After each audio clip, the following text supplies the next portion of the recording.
On December 2nd of this year, 2020, the FHFA just extended the mortgage and eviction and foreclosure moratorium for another month, now good through January 2021.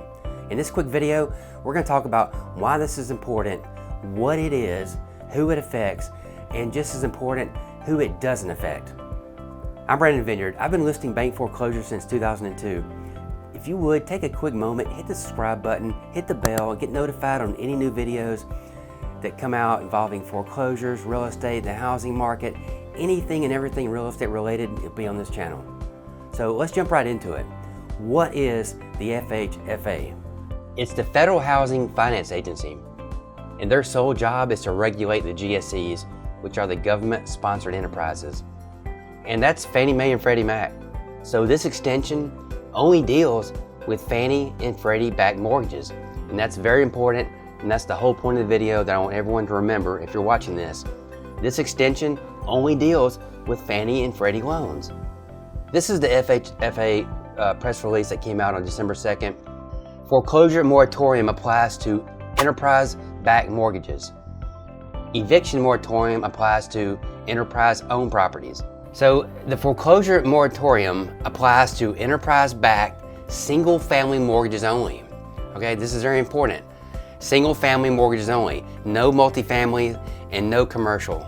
The REO eviction moratorium applies to properties that have been acquired by an enterprise through foreclosure or deed in lieu of foreclosure transactions.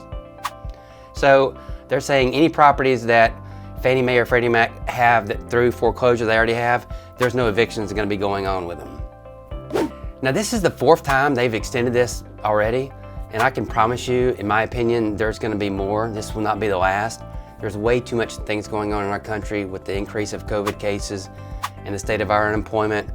I don't see this being the last one, but it seems like they might be doing them at least from December to January, maybe month to month, but we'll see. We'll see what follows with the other kind of mortgages out there. But as a result, they project additional $1.1 to $1.7 billion in expenses due to all the COVID stuff. That to me is just crazy. That number is just mind-blowing.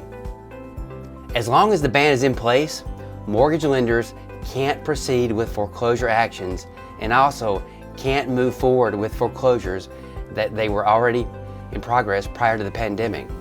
So this is really important and really huge. Just remember, Fannie and Freddie only. So this is an article that came out from Forbes magazine, and I wanted to show you this just because here's where we get into a little bit of confusion, at least I think so. But the title of this article, Eviction and Foreclosure Moratorium on Federally Backed Mortgages Extended through January 2021. Okay, them using the term federally backed really bothers me because that makes me think, just reading this, that includes FHA, VA, reverse mortgages, anything that's federally backed. Well, that's not the case, and that's not the case at all right now with this extension. So let's talk a little bit about what exactly is a federally backed mortgage, just for those that don't know. Well, number one, it's an FHA loan. Number two, it's a reverse mortgage loan insured by FHA. Number three, you've got Native American loans. Four, you've got the Department of Veteran Affairs, VA. And 5 and 6 deal with USDA loans. Number 7, purchased or scrutinized by Fannie Mae or Freddie Mac. Now, this says that those are federally backed mortgage loans, which I agree with the term, but this extension does not include all federally backed mortgages. It does not include FHA, VA, or any of these other ones. So this article right here to me is a little bit confusing. I don't know if they really thought it out too much, but just remember, the whole point of this video is to make sure you understand what has been affected and what loans aren't affected. And it's only Fannie Mae and Freddie Mac backed mortgages. Okay, real quick, let's just go over some of the key points one last time. It deals with the GSE mortgages only, which are serviced by Fannie Mae and Freddie Mac.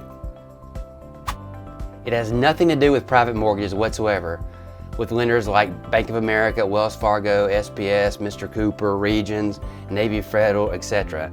Nothing to do with private mortgages. It only deals with single family properties and not multifamily or commercial. Single family only. They say over 28 million borrowers are affected. That number seems large for me for Fannie and Freddie only, but that's what they're publishing everywhere you read the articles. 28 million borrowers have been affected. And they project an additional cost of $1.1 to $1.7 billion to the GSEs. To me, this figure is huge. It makes me feel like it might not be next year, but in a few years down the road, we're gonna see some probably big changes. I don't see how they're gonna recoup from this. And right now, we don't know what's gonna happen in 2021. Hey, thanks for watching. If you haven't already subscribed, please hit the subscribe button. If you have any questions, comments, please leave them below. I'll be glad to answer them. If you liked the video, hit the thumbs up. If you didn't like the video, hit the thumbs down. As always, appreciate it and have a great day.